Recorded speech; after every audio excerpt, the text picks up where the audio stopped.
Buenas, senhoras e senhores, tudo bem?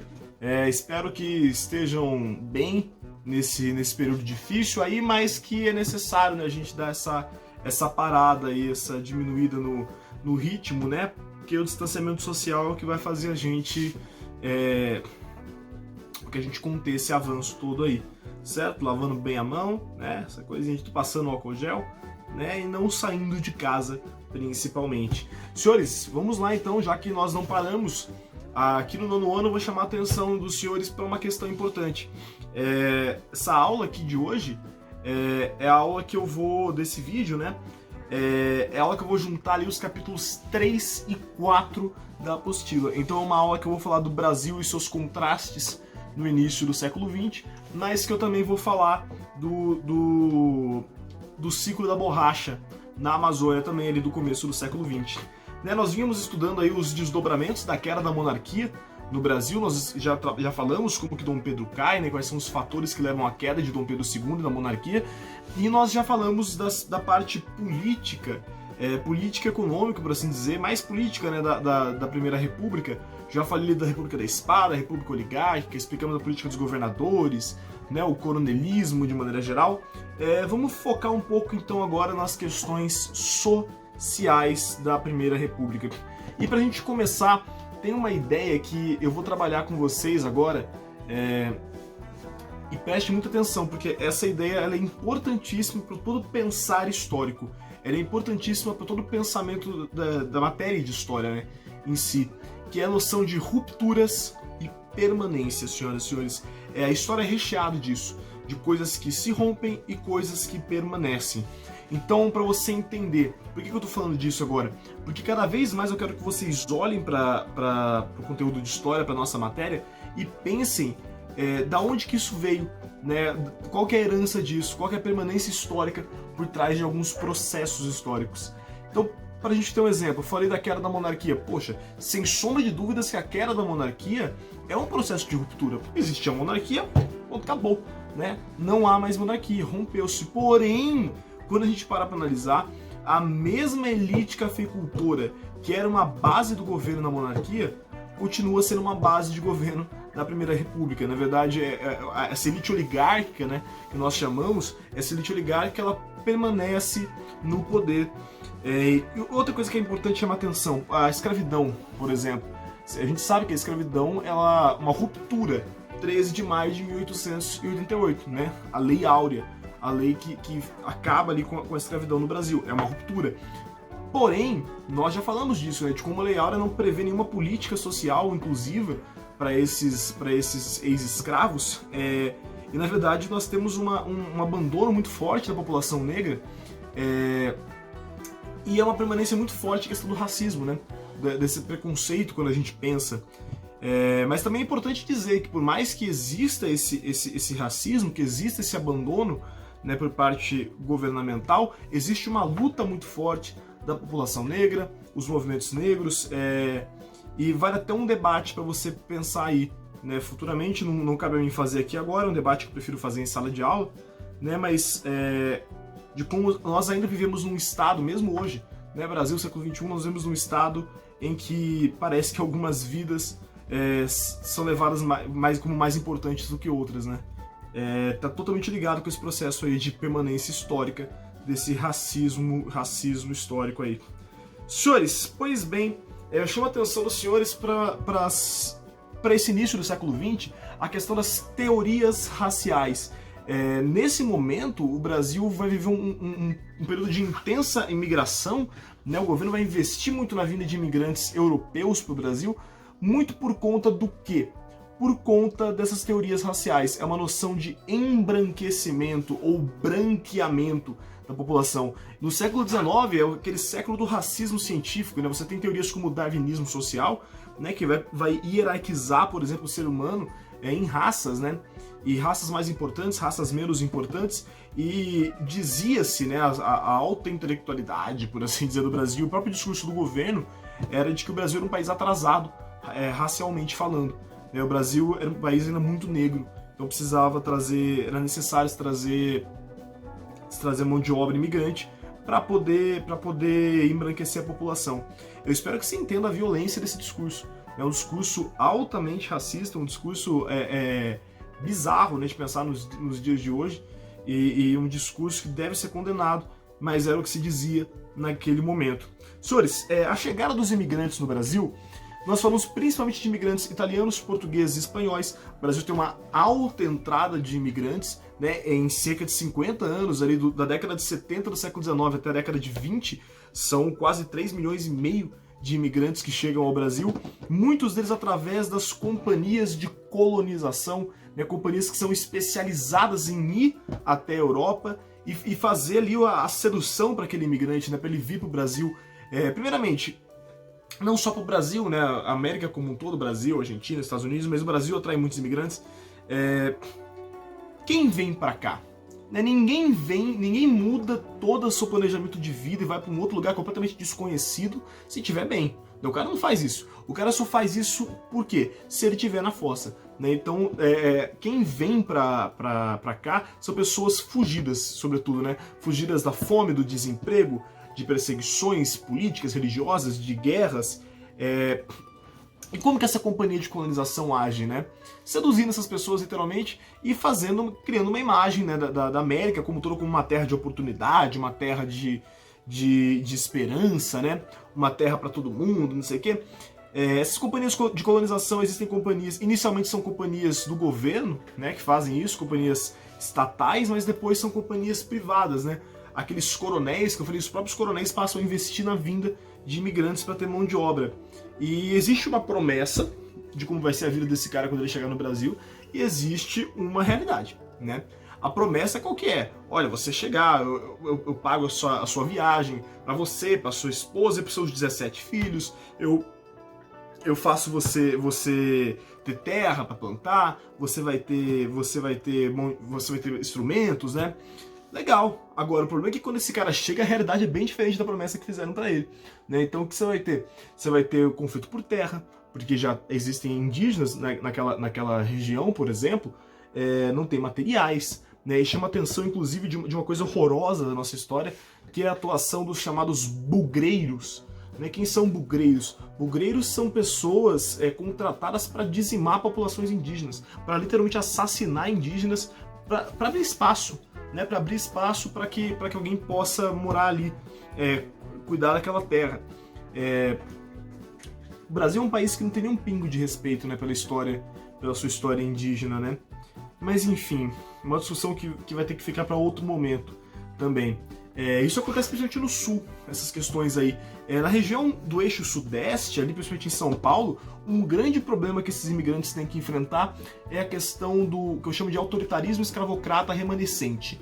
Né? Traduzindo isso aí, é a permanência, né? Rompeu, acabou a escravidão. Só que o pensamento daquele cara, daquele fazendeiro, daquele grande produtor de café, por exemplo, ainda é um pensamento ligado à escravidão.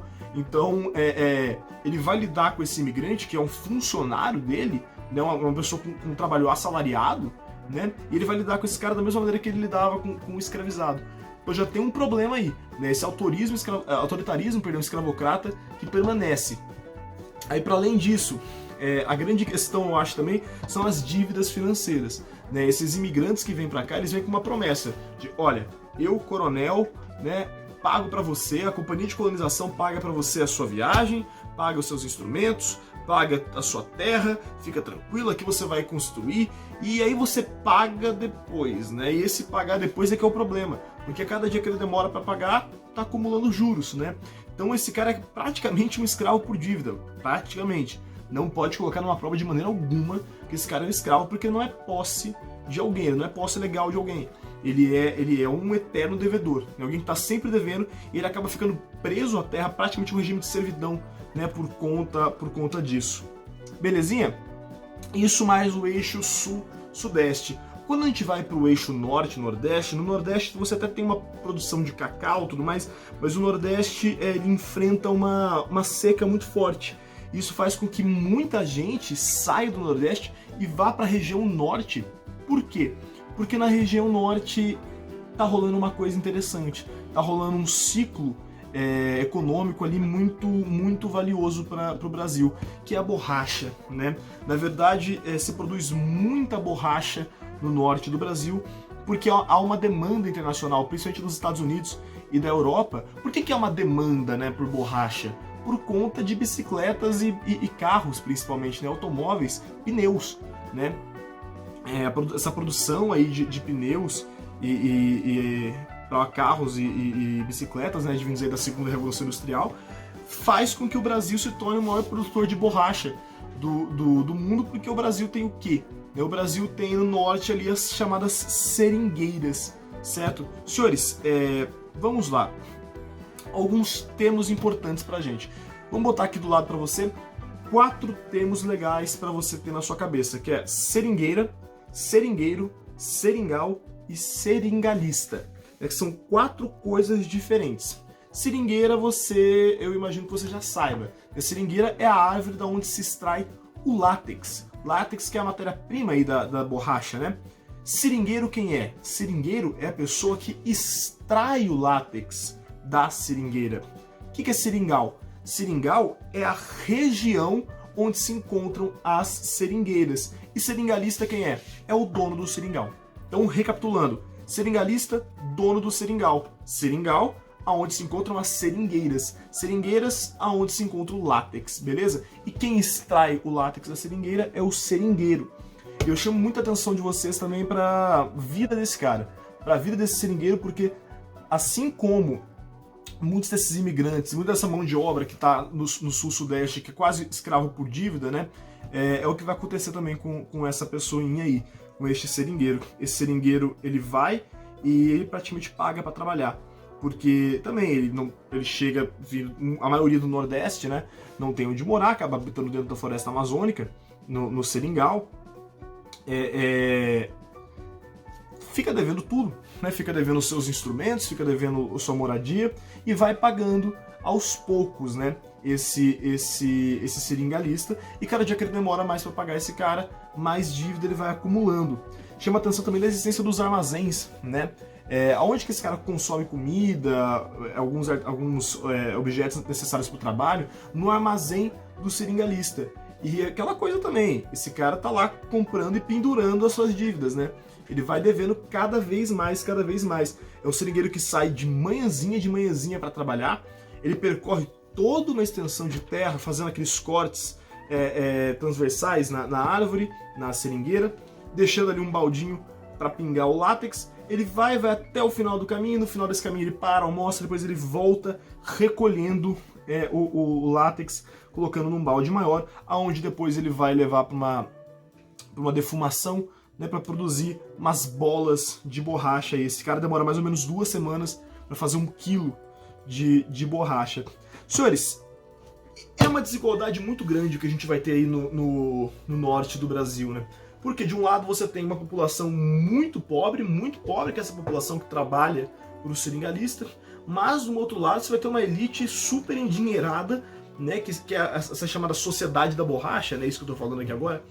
Né, a sociedade da borracha é uma sociedade muito desigual, né, é uma elite muito endinheirada que vai cada vez mais buscar europeizar os seus hábitos, né, importar hábitos europeus. Então, por exemplo, chama a atenção de vocês para o Teatro Amazonas, que é o grande símbolo desse momento de riqueza extrema aí da região norte do Brasil. Quando você vê fotos, né, e você pode ver no PDF que eu disponibilizei para você, fotos dessa sociedade da borracha aí, cara, parece que você está vendo uma foto dessa elite, da elite francesa do século XIX, né? Mas não, é uma elite brasileira que está importando esses hábitos europeus. E o Teatro Amazonas, ele é super grandioso, né? Ele tem ouro, ele tem uma arquitetura absurdamente linda, né? Ir ao teatro por si só já é um hábito tradicionalmente da elite brasileira, né? Por isso que é importante, então, hoje em dia, se popularizar o teatro cada vez mais, né? Mas o Teatro Amazonas é o grande símbolo dessa herança da borracha no norte. E aí nós temos uma questão política importante pra gente, que é o Acre, né? O Acre é uma região que pertencia à Bolívia e uma região com muitas seringueiras. E o que acontece? Muita gente passa a invadir, né? Muitos seringalistas passam a invadir a região que hoje é o Acre, que pertencia à Bolívia, E a questão do Acre é importante para a gente porque gera um problema diplomático muito forte para o Brasil. Vai acontecer uma guerra ali. Você vai ter tropas brasileiras lideradas por Plácido de Castro, né, em confronto com soldados bolivianos disputando a posse daquela região. E só vai ser resolvido no ano de 1903, com o chamado Tratado de Petrópolis. O Tratado de Petrópolis é o tratado que incorpora o Acre ao Brasil. O Acre é o último território incorporado ao território brasileiro, certo? No ano de 1903, e literalmente o Brasil compra, né, essa região, paga uma indenização de 2 milhões de libras, né, para a Bolívia, para poder ter esse território. E eu chamo também a atenção para a construção de uma ferrovia que estava previsto por esse tratado, que é a ferrovia Madeira-Mamoré, que tem alguns apelidos muito bacaninhas, então, apelidos muito legais para você ouvir, como por exemplo Med Maria, né, ou então a Ferrovia do Diabo ou a Ferrovia da Morte, né? Bacana, né, esses nomes. Por quê? Porque são milhares de trabalhadores que trabalham na construção dessa ferrovia e muita gente morre na construção da Madeira Mamoré. É uma ferrovia que ligava, né, a divisa do Brasil com a Bolívia até Porto Velho, para facilitar o acesso ao Oceano Atlântico para a exportação da borracha, perdão. E muita gente morre nessa construção por diversas questões, por epidemias que aparecem ali, por confrontos com animais selvagens, por confrontos com indígenas, né, que habitam aquela região, e pelas questões climáticas no geral. Muita gente morre, muita gente de vários países, né, cerca de 40 nacionalidades, né, incluindo brasileiros, evidentemente, que trabalham nessa ferrovia, e muita gente morre. Certo, senhores? Enfim, para a gente finalizar só essa parte da borracha, essa parte da borracha é o segundo grande ciclo econômico da Amazônia, né? Eu chamo a atenção lá do Brasil Colônia, onde nós tivemos as drogas do sertão, produtos típicos do Vale Amazônico que eram explorados ali, os bandeirantes exploravam muito, né? A borracha que começa ali nessa parte da Primeira República, mas até hoje em dia se produz borracha, claro que não é como naquela época. Pra gente ter noção, na Primeira República, em 1910, 40% das exportações do Brasil eram borracha, né? Era muita coisa. E a partir da década de 80 ali, nós temos a Zona Franca de Manaus, um polo industrial em Manaus. São os 3 grandes ciclos econômicos da Amazônia, só para comentar com vocês, beleza? Como que vai acabar essa época de ouro aí da borracha brasileira? Quando as sementes das seringueiras são contrabandeadas para a Inglaterra. Seringueira, que era um produto típico aqui do Brasil, né, do Vale Amazônico ali, são contrabandeadas para a Inglaterra, e a Inglaterra produz borracha, né, produz o látex, produz as seringueiras na Malásia. E aí não tem como concorrer, porque aqui no Brasil vários metros, às vezes alguns quilômetros, né, separavam uma seringueira da outra, tem todo aquele percurso do seringueiro. E na Malásia elas são plantadas umas do ladinho das outras, né? Então, eu falei pra você, né, que demorava cerca de 2 semanas pro seringueiro conseguir 1 kg de borracha, e na Malásia vai se conseguir 3 quilos por dia, né? Então o preço é muito mais barato, o Brasil não consegue competir com a Inglaterra nisso daí. Beleza? Tranquilinho? Bora voltar então pro Sudeste. Porque a industrialização começa a ganhar força no Brasil. Né? Essa que era uma grande demanda dos republicanos lá no final da monarquia. Não, porque o Brasil tem que se modernizar. Né? O que eles queriam dizer com se modernizar? Né? Queriam dizer, industrializar, ter mais indústrias. E o Brasil tem um salto realmente muito grande de indústrias, né? Principalmente de bens de consumo, né? Chapéu, tecido, etc. Bens ali que atendem a uma demanda de longo e médio prazo, né? De 1907 a 1920, o Brasil vai saltar de 3 mil indústrias para 13 mil. Né? Muito investimento de cafeicultores, muitos cafeicultores passam a investir na criação de indústrias, e evidentemente que vai levar um êxodo rural. Muita gente vai abandonar as fazendas e vai se mudar para cidades. Inicialmente o Rio de Janeiro é o principal polo industrial do Brasil, mas posteriormente, né, nessa época que eu falei, em 1920, São Paulo já é o principal posto industrial. Mas muita gente vai sair das fazendas e vai se mudar para cidades, visando justamente uma melhor condição de vida, uma oportunidade, né? Aí que eles se enganavam, porque na verdade a vida dos operários é uma vida muito complicada, né? Os operários têm que lidar com... Primeiro, não tem lei trabalhista. Então não tem férias, não tem 13º, não tem jornada máxima de trabalho. Inclusive as jornadas de trabalho são muito longas, né? Os salários são baixíssimos, não há restrição para se contratar crianças, por exemplo. Inclusive se preferia contratar crianças e mulheres porque os salários eram menores, né? Trabalhavam quase a mesma coisa e os salários eram menores, né? Quase não, né? Trabalhava a mesma coisa e o salário era menor. E aonde que essas pessoas vivem? Principalmente nos cortiços. Senhores, cortiços, o que são os cortiços? Cortiços são habitações super rudimentares, né, super simplórias. Geralmente é um imóvel que ele é dividido em várias partezinhas, em várias casinhas, por assim dizer, onde as pessoas compartilham muitas vezes o banheiro, compartilham muitas vezes o quintal, e são muito próximas umas das outras, essas habitações dessas pessoas. E esses cortiços ficavam no centro das cidades. Então, muitas doenças se espalhavam por ali de fato, e tudo muito próximo do outro. E como era muito barato, aquilo atraía, evidentemente, que muitos operários, né, pessoas que trabalham aí nas indústrias, e todas as populações marginalizadas possíveis, né? Você tem ex-escravos que habitam ali, você tem trabalhadores informais, você tem pessoas muito pobres de maneira geral que habitam aquela região. Demorou? Guarda essa ideia de cortiço que daqui a pouco eu volto nela. Senhores, mas é importante que a gente entenda que tão logo começam as indústrias no Brasil, também vão começar as greves, as manifestações, o movimento operário. Movimentos operários, movimentos de contestação social começam nesse momento muito por influência de operários europeus, né? Porque está vindo muita gente para cá, muitos imigrantes para cá, e ok, o imigrante é a mão de obra, porém a industrialização que está começando aqui no Brasil, ganhando força no Brasil, melhor dizendo, no início do século XX, bicho, já está acontecendo faz muito tempo na Europa. A Revolução Industrial, você sabe, no final do século XVIII. Né? Então já tem todo um histórico na Europa de greve, de manifestação, né? de ideias socialistas, anarquistas ali, que começam a vir para o Brasil junto com estes operários europeus.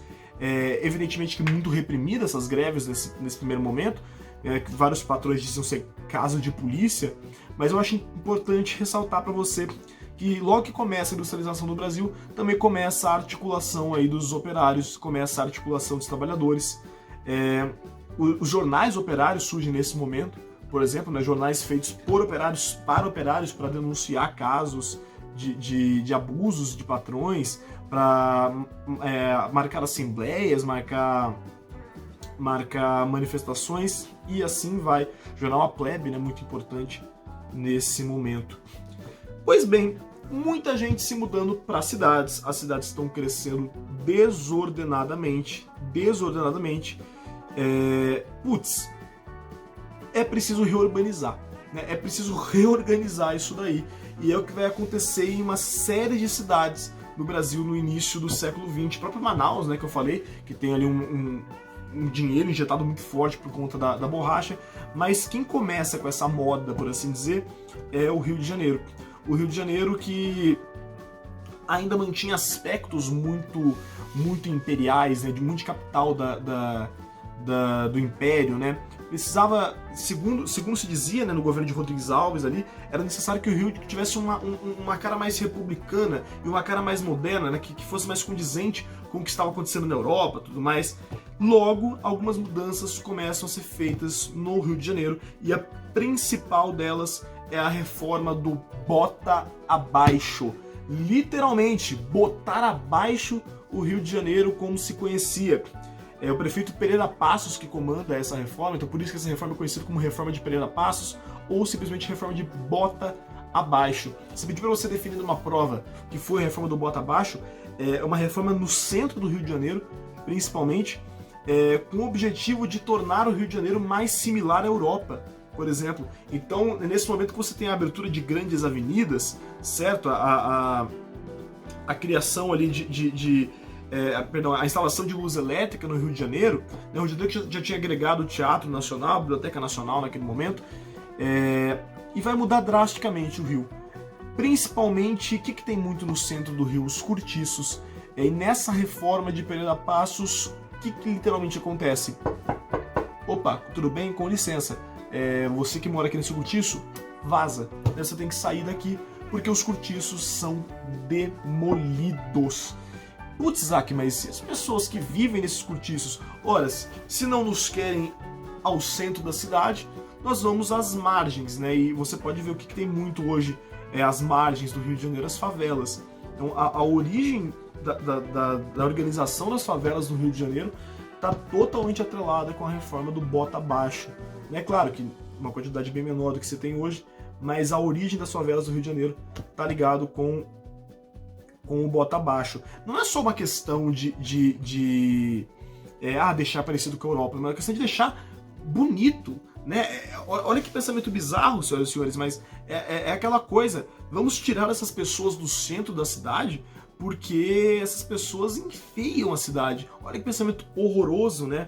Mas era um pensamento daquele momento. E claro, como eu disse, a derrubada dos cortiços também tem muito a ver com as epidemias. O Rio de Janeiro tinha muita epidemia. É até interessante, em 1908 é organizada uma feira no Rio de Janeiro em homenagem à abertura dos portos das Nações Amigas, né, aos 100 anos. Vem diplomatas do mundo todo, né, vem pessoas importantes do mundo todo e muita gente volta doente do Rio de Janeiro. É interessante pensar nisso. E em 1904, na verdade, antes desse acontecimento, já era uma preocupação, evidentemente, para o governo, porque tinha muita epidemia no Rio de Janeiro, varíola, cólera, febre amarela, e algumas atitudes são tomadas. Por exemplo, pulverizar veneno pela rua.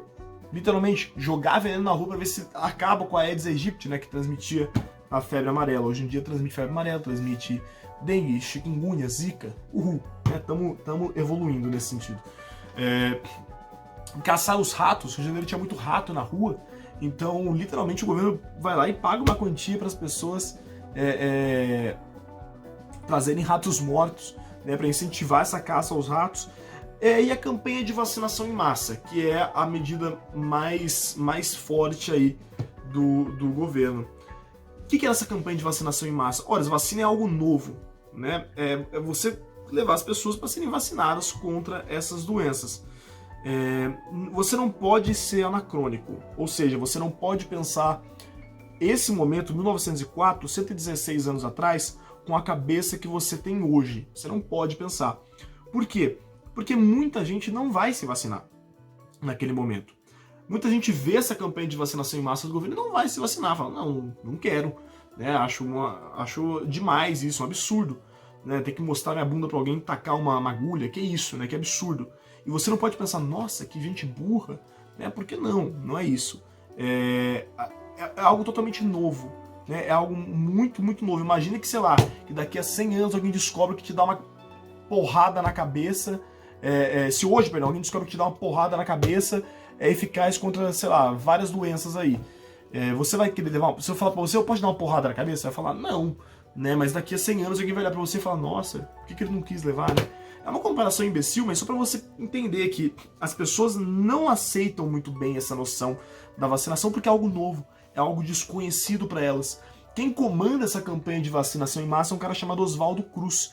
E como as pessoas, o médico sanitarista, hoje super reconhecido, mas na época não era tanto. Na época, inclusive, ele era tratado como um louco. Dê uma olhada nas imagens que eu botei pra vocês aí no PDF, que vocês vão ver que todas as caricaturas do Oswaldo Cruz, ele tá sendo tratado como um louco, como um autoritário. Por quê? Porque como as pessoas não vão nessa campanha de vacinação em massa, a medida seguinte do governo é vacinar as pessoas à força. De literalmente mandar a polícia junto com a equipe do Oswaldo Cruz para segurar as pessoas e vacinar à força. É autoritário, de certa forma. E isso vai gerar uma revolta, que é a chamada revolta da vacina. As pessoas saem na rua e quebram tudo. Né? O que é a revolta da vacina? É uma manifestação contra essa vacinação obrigatória, essa vacinação à força, melhor dizendo.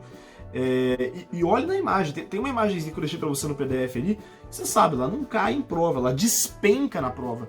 Porque mostra, né, o Oswaldo Cruz como um lunático e as pessoas se revoltando, depedrando ali o patrimônio público que elas têm em casa, né? A pessoa sai com vassoura, sai com serrote, sai com bule, né? Taca pinico na rua.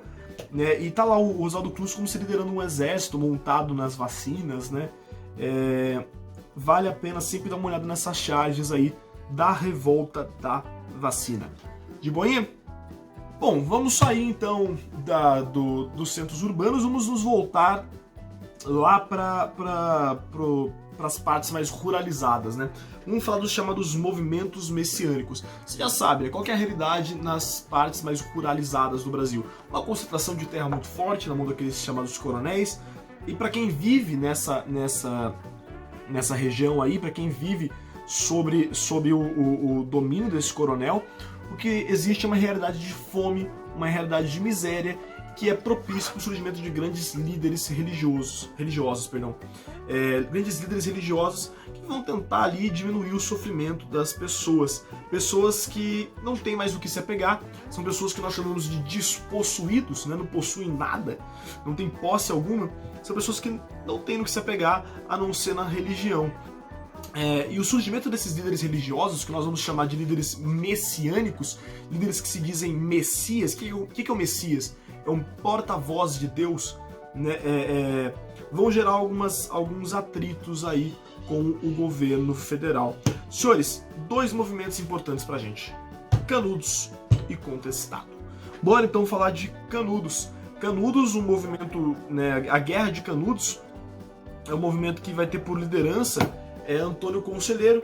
Antônio Conselheiro vai começar esse movimento na Bahia, ali em torno de 1870, dentro de uma fazenda chamada Canudos. É por isso que a gente fala da Guerra de Canudos. E nessa fazenda Canudos, ele começa a fazer algumas pregações, começa a atrair algumas pessoas, de repente vai atraindo muita gente, e ele forma uma comunidade ali. Ele forma o chamado Arraial de Belo Monte. Começa a atrair muita gente, de repente esse arraial tá com milhares de pessoas. E evidentemente que isso torna uma ameaça para as oligarquias. Afinal de contas, tem alguém tirando gente do interior das minhas fazendas e levando para uma comunidade. Tem gente diminuindo, esvaziando o meu curral eleitoral. O que vai acontecer? Ora, uma guerra contra Canudos. O exército é mandado para enfrentar Canudos. Perde a primeira guerra contra Canudos, perde a segunda guerra contra Canudos, perde a terceira guerra contra Canudos, e somente ali em 1897, né, na quarta expedição contra Canudos, que o governo federal vence, que o exército vence.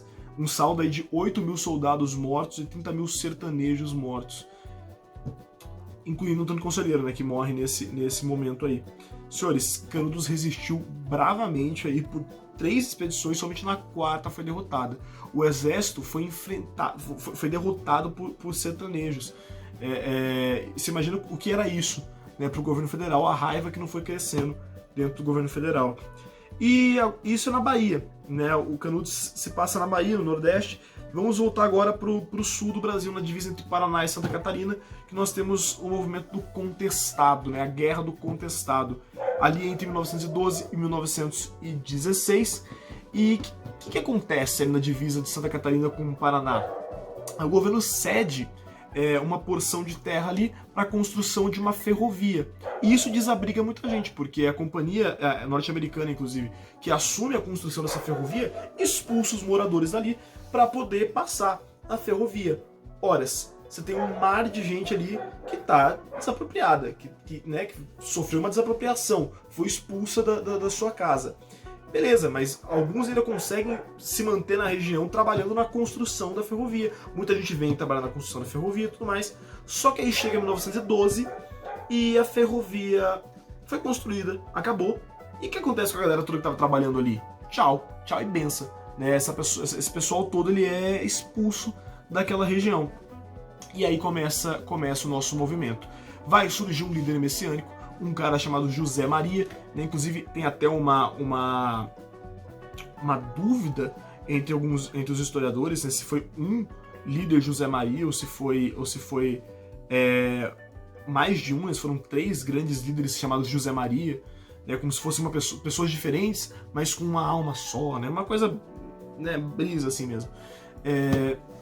Mesma coisa, mesmíssima coisa. Forma uma comunidade ali, começa a atrair gente, as pregações de José Maria ficam famosas, vem gente. E aí o governo entra em guerra, a guerra que dura 4 anos, e vai acabar em 1916 com um saldo aí de 20 mil camponeses mortos, né? São dois grandes conflitos que desafiam as oligarquias locais, que acontecem fora do ambiente urbano, né, que acontecem em ambientes rurais importantes pra gente. Suavinho? Beleza? Vamos falar de outros movimentos rurais importantes. No Nordeste, chama a atenção de vocês da figura dos cangaceiros, né, os cangaceiros que eu imagino que vocês já conheçam, já tenham ouvido falar. Pessoas que invadem fazendas, deixam um rastro de destruição muito forte, né, assaltam casas de grandes coronéis e populações locais. A origem dos cangaceiros, é até engraçado, né, que a origem dos cangaceiros está na figura dos jagunços, né, jagunços ou capangas, pessoas que trabalhavam para coronéis, né, as pessoas contratadas pelos coronéis para fazer a parte violenta, né, do trabalho, para ameaçar, para matar, para bater, para extorquir. E alguns desses jagunços se revoltam, deixam os coronéis, e essa é a origem dos cangaceiros. Né? O principal, você sabe, o principal cangaceiro é o Virgulino. Virgulino, conhecido como Lampião, deu um trabalho infernal para pegar o Lampião, tanto que quando o bando dele é pego, né, tem aquela imagem famosa que eu deixei no PDF para você pode olhar no Google também, mas aquela imagem famosa do pé da igreja, das cabeças do bando de Lampião sendo expostas, né, com seus adornos todos em volta. Uma imagem pesada, mas é um troféu da polícia local, né, que demora para pegar Lampião, que vira e mexe, é enganada por Lampião, e quando consegue capturar, o bando expõe como um troféu as cabeças cortadas. Certo, senhores? Vamos para um próximo, então.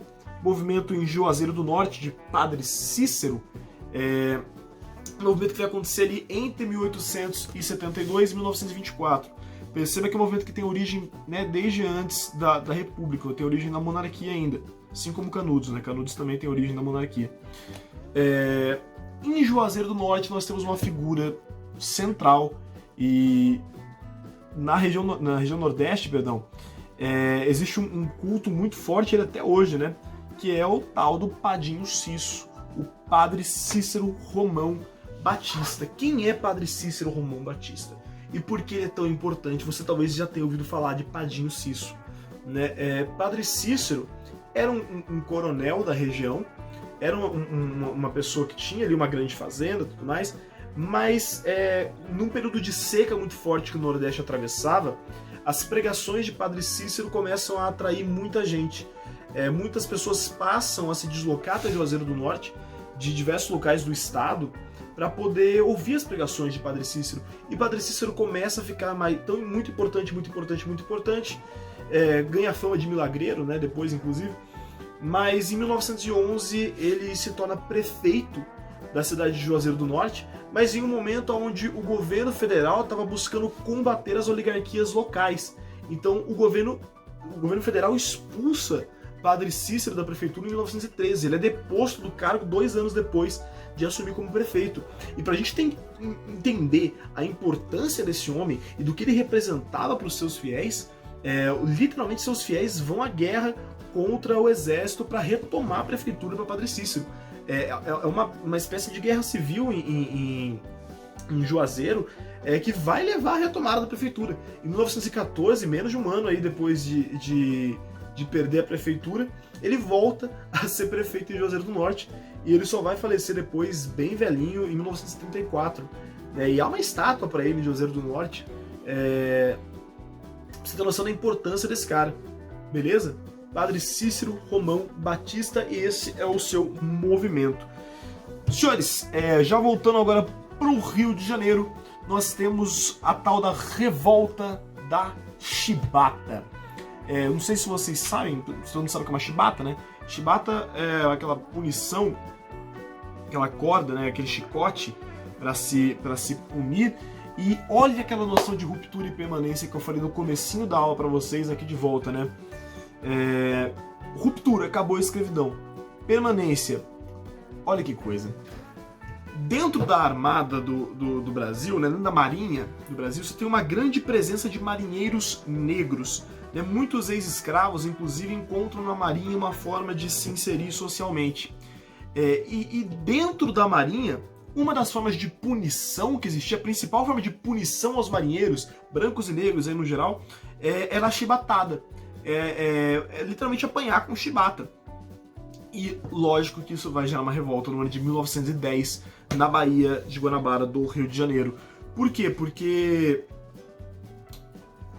o marinheiro, ele é acusado de ter entrado com bebida alcoólica, desfere um golpe de facada contra o seu delator, e por conta desse golpe de facada aí, ele é condenado a chibatas, a levar chibatadas.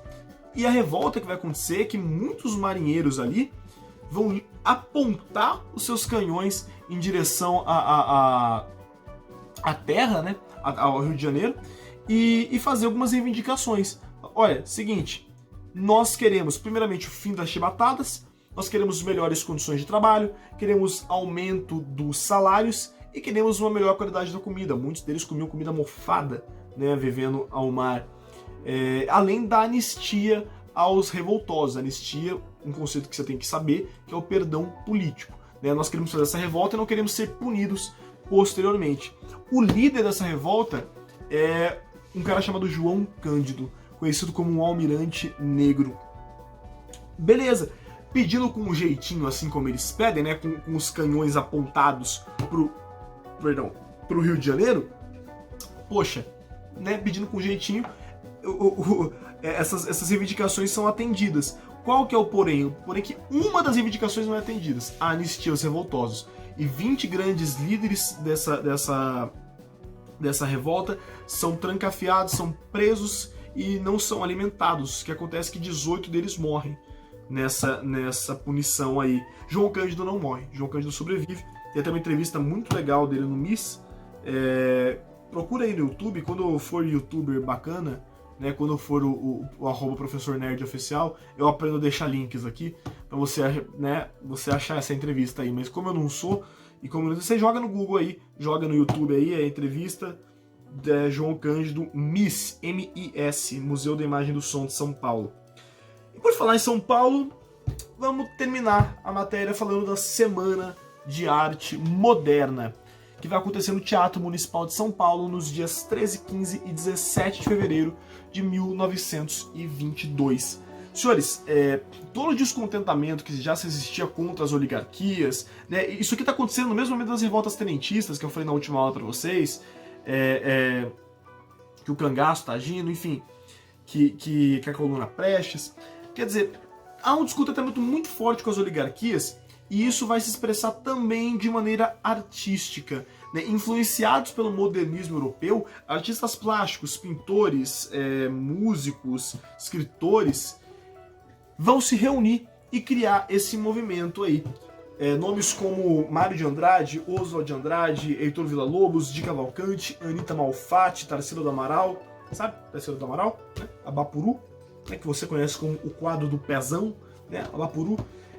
E esses caras estão buscando criar uma produção artística genuinamente brasileira. É até curioso, né? Porque eles estão rompendo com uma arte consumida, assim, europeizada, mas estão influenciados pelo modernismo europeu. E surge nessa linha de descontentamento com esse governo elitista das elites oligárquicas aí, que são cada vez mais restritivos neles mesmos. Certo, senhores? Isso era o que eu tinha para falar aí dos nossos capítulos 3 e 4. É bastante coisa, não se perca. Mais uma vez, caso tenha ficado dúvidas desse vídeo, o que eu recomendo novamente que os senhores imprimam, eu disponibilizei para vocês no Google Drive. Olha, até que chique, né? Google Drive. Disponibilizei para vocês os tópicos, para você fazer anotações enquanto estuda, enquanto ouve essa aula. Disponibilizei os slides, que inclusive é onde eu estou acompanhando aqui, ó. Você pode ver, ó. Tá tudo isso aqui em PDF para você. Tá lá no link do Google Drive. É só você baixar isso daí. Assista de novo, assista pausando esse vídeo, pesquisando sobre, e fique de olho aí. Nós faremos alguns plantões online para esses tempos. Lembrando também que qualquer dúvida você me procure no Instagram @prof.isaac_trevisan, ou mande sua dúvida no... Olha, agora tem um e-mail novo, né? Mande a sua dúvida pro prof.isaac_trevisan@gmail.com. Certo, senhoras e senhores? Fique de olho também no Instagram, tem os meus horários de atendimento lá. Não é qualquer hora do dia, em qualquer momento que eu vou estar. Tem aluno que me manda mensagem 4 horas da tarde no domingo e fala: ei, professor, daí não respondo, passa 20 minutos e manda de novo. Cara, eu não vou responder no domingo. Né, mas tem lá meus horários, eu vou atender você, vou responder você, fique tranquilo. Me mande lá nesses canais aí, que vai dar tudo de bom. Demorou? Um beijo no coração de todos, fique com Deus, tchau.